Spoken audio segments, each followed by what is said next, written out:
This Week in Comic Books. This week, right here from the lands of DC, we get Batman and Spawn. And some interesting things happened in there, but it seemed like they wasted a lot of opportunity in it, too. I want to talk about that with you. Also, in the lands of Marvel, we get an Iron Man relaunch and Photon, right? Monica Rambeau.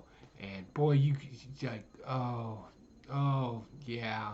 If you're a fan, you may just not want to watch this. I'm sorry.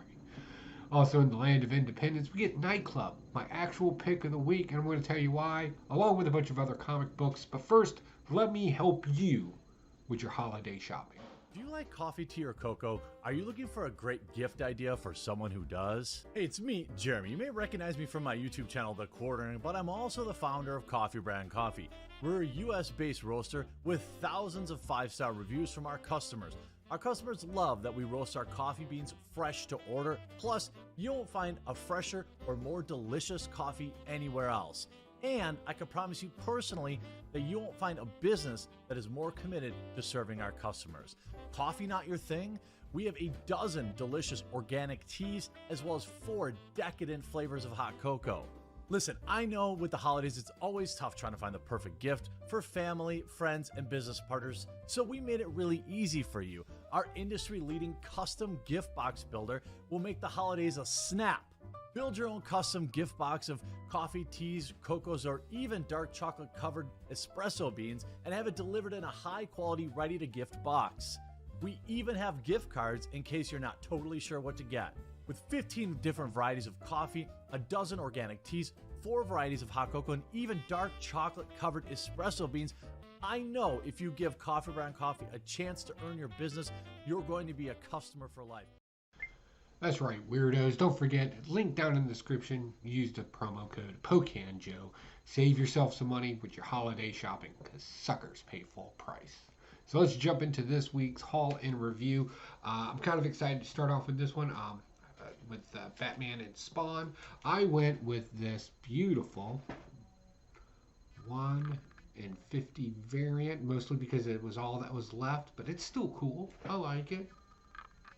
Right? There's no writing on it. Virgin variant? Yeah, it's pretty cool. I like this. And I like the story in it, regardless of what I said in the beginning.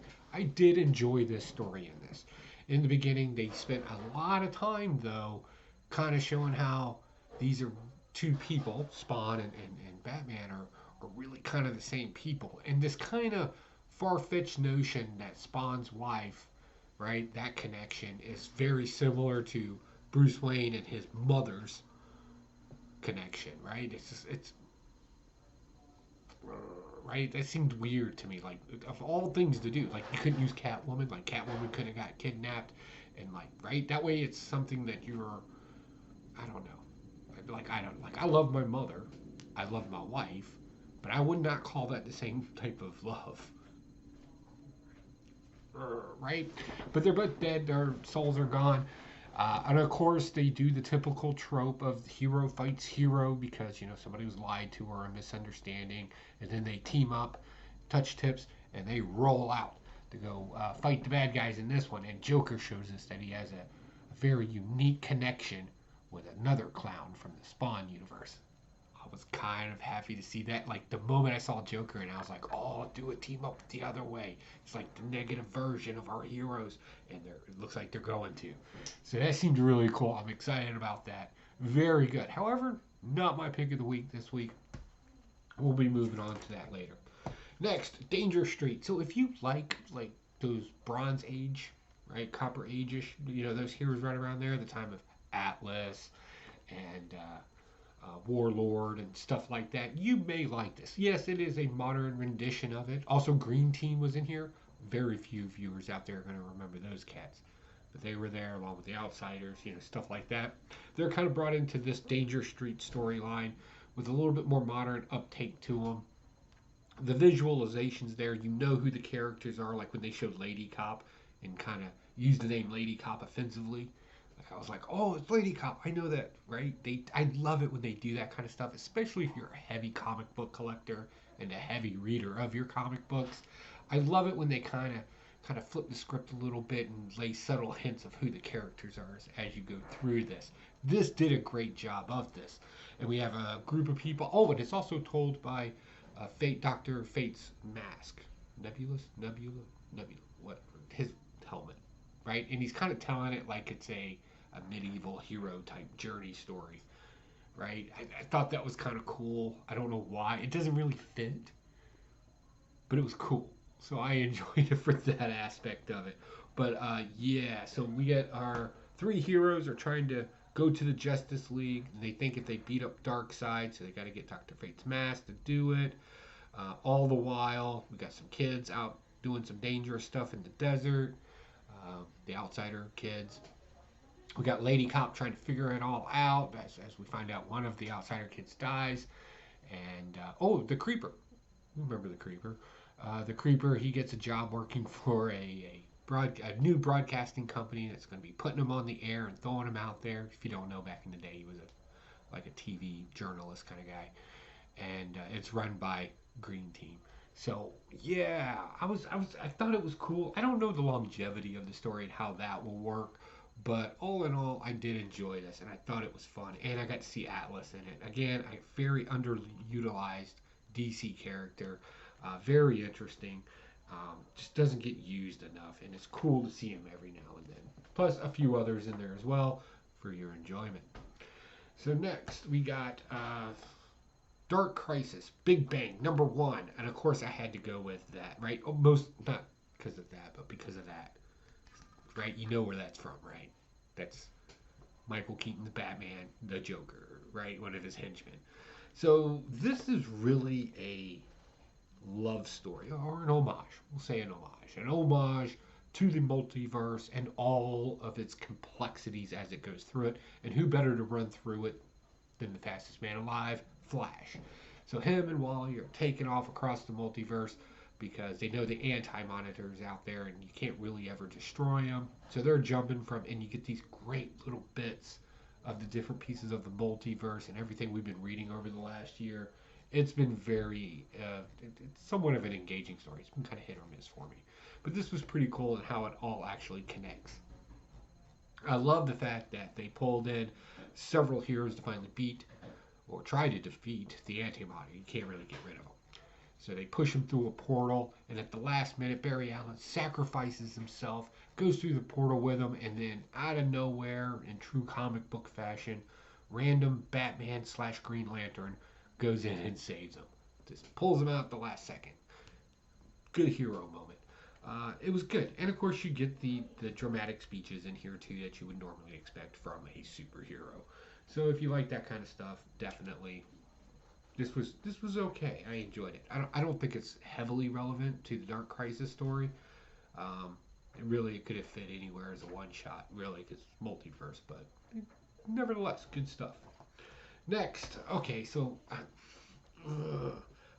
I hate it when I have to do this. Well, first off, Peach Momoko cover, and this one's actually okay. She's kind of hit or miss for me, but this one actually is pretty cool. So yeah, it's #1 issue. So I'm gonna pick it up because I care about you, the viewer. It just a missed opportunity here, right? I don't get this new trope that's happening, or something that they're trying to make tropey, where the character, right, and in this case, it's yet again another female hero, right, independent, do her own thing, who has to constantly be complimented through the entire thing and still lives the worst life ever, and people don't understand she needs space to get away. Like, I can count on one hand how many compliments I get in a month, and I still walk around okay. Maybe I'm just oblivious or naive, but I'm not really getting this, like, how are you? It doesn't make sense to me. I'm sorry. Another thing, just kind of standing around, constantly talking and eating food in comic books. Can you imagine if you pop this channel on, this right here, and I'm sitting here talking to you about comic books and eating a plate of spaghetti or a baguette? Yeah, I might take a little sip of my coffee brand coffee, right? But like I'm not eating full meals and just heavily involved in my drink. So I don't understand why this is something fascinating to put into a comic book constantly. And you had such a good pref sitting here. We got this creepy villain that can kind of twist and bend that Spider-Man met before. Yeah, we had to throw Spider-Man in there, and of course he's very complimenting as well. Um, and the truth is, if you took out, the happen to show a special guest of Spider-Man, and you took off the constant complimenting and her still having an issue with everybody, if you took that away, and you made truly a character that can stand on their own with confidence, right? Self generated confidence, right? This would have been awesome. This would have been a home run. Maybe even give a couple more panels of some action, right? Boom, this would have been awesome. But you didn't do that. And I'm not sure why. And I don't understand this trope. So I'm asking genuinely for help here. What am I missing in this? Like I don't get it. Also, how many times do you get complimented? Right? That it needs to happen that often. Like, let me know in the comments below, because maybe I'm living my life wrong. Like, I don't know. All right, next. So let's talk about arcs. So, if you don't know, Iron Man at this point is just a sad shell of himself, recovering alcoholic, and he still is. Don't worry.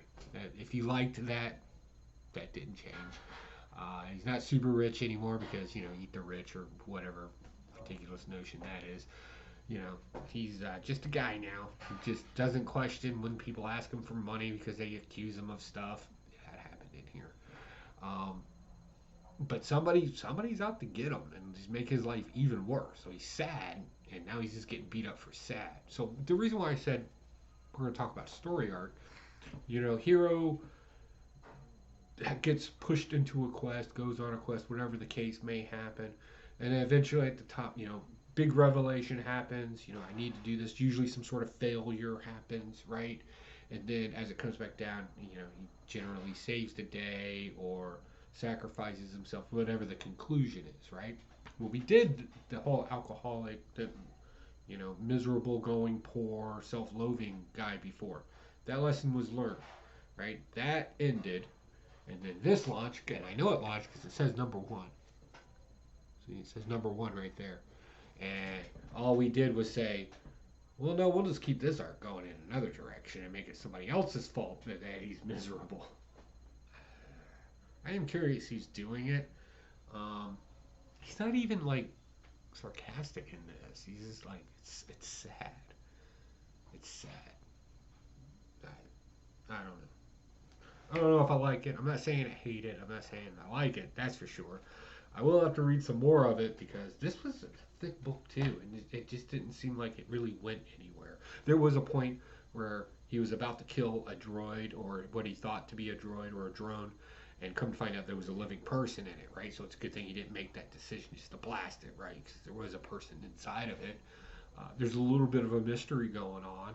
But it doesn't really mean anything right now if there's no clues to where we can ponder who it is. Like, we have gotten no clues. It's just some random voice out there sending random robots. So it doesn't even engage you in that aspect. I've talked too long about this. Let's move on to the next one. All right, so Planet Hulk, World Breaker. This is interesting to some degree. So we get Cho's great-granddaughter, right? We kind of picked that up the last issue that came out. They found him. They're going to go find Bruce Banner. They go find Bruce Banner on this particular planet with all these issues, and he doesn't want help, right? Because he was part of the big war that started this whole entire planet's mess to begin with. But we name drop She-Hulk in it, and immediately we know, all right, this is going to be a She-Hulk story, and it concluded with confirming that to us. Hulk kind of ran off into some lava or something because he got mad. You don't like him when he's mad, so he took off. I don't know. And then so then they're like, oh well, She-Hulk did all the work. Really, let's go get She-Hulk. She's in some sky city, keeping it afloat because it's hooked up to her brain. I hope they explain that better because that's just not a. This is not good.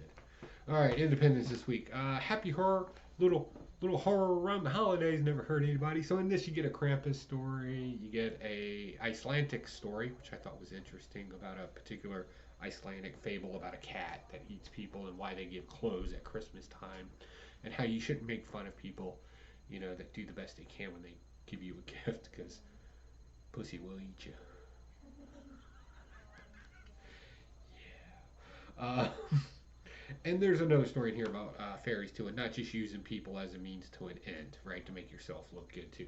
Very, very wise story. Very underlined tones in there. Almost like a writer may have gotten their feelings hurt at one time. So this was good, and all this has to take place with Archie and the gang in Riverdale and all that. This more modern uptake and view of them. Next, Art Burt. So this is weird. Basically, Guy's Insane can go into a picture because it's like a mirror, the mirrorverse. We can go through a mirror and you're in another dimension. He can do that with paintings in here, but some weird things are happening to paintings and several murders that are art related. So it's kind of this psychedelic art murder mystery.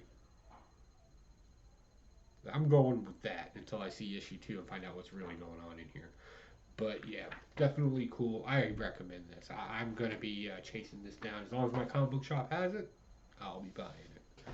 All right, pick of the week, Nightclub. All right, vampire story, right? Easy enough. I love this because it starts off with a couple of kids thinking, hey, let's do some stunts, put it on YouTube and get rich and famous, because that is so what kids do today. It's also why I'm on YouTube, I guess. I'm still waiting to get rich. Buy Coffee Brand Coffee. Anyway, so they try a stunt. It doesn't work out for him. He crashes his bike, whole 9 yards. Vampire's like, hey, I'm giving people a second chance here, so I'm going to make you a vampire because I'm building my own army. Doesn't tell us why just yet, which is good. I just wanted the setup for the world for this anyway. Makes for a better vampire story. So he goes back, sees his friends, and guess what? He's going to hook his friends up too, according to this cover. Right? Yeah, I just enjoyed this. It was. I'm not going to say it was simple. I think that would be a misrepresentation of the book. This book is about friendships in the outcast, the schools, those 3 kids. I think we all had those kids in high school that just kind of do their own thing. They're kind of on the outskirts, and they're coming up with crazy schemes, and now they're the ones with the power, and they're the ones that have the strength. And I always like those stories. I think that's pretty cool. Yeah, it's supernatural, but it's still fun at the end of the day. All right, guys, so that's my weekly comic book haul and review. Please understand that all these are just subjective opinions of my own. Definitely read what you want, like what you want. Don't listen to me. But I'm always welcome to a conversation. You can always hit me up on Instagram, where I put funny memes. And of course, you can comment down below, whatever the case may be. And don't forget, I do have a second channel, Evil Lair Projects and Builds, where I make things and I give them to people in the comic book community. And I'm always looking for ideas and suggestions for that. So definitely hit up one of the comments over there. I'm usually pretty good about answering comments. All right, guys. From the Clan Pocan to you and yours, I hope you guys have a wonderful and happy holiday season. I'll see you all later. Bye.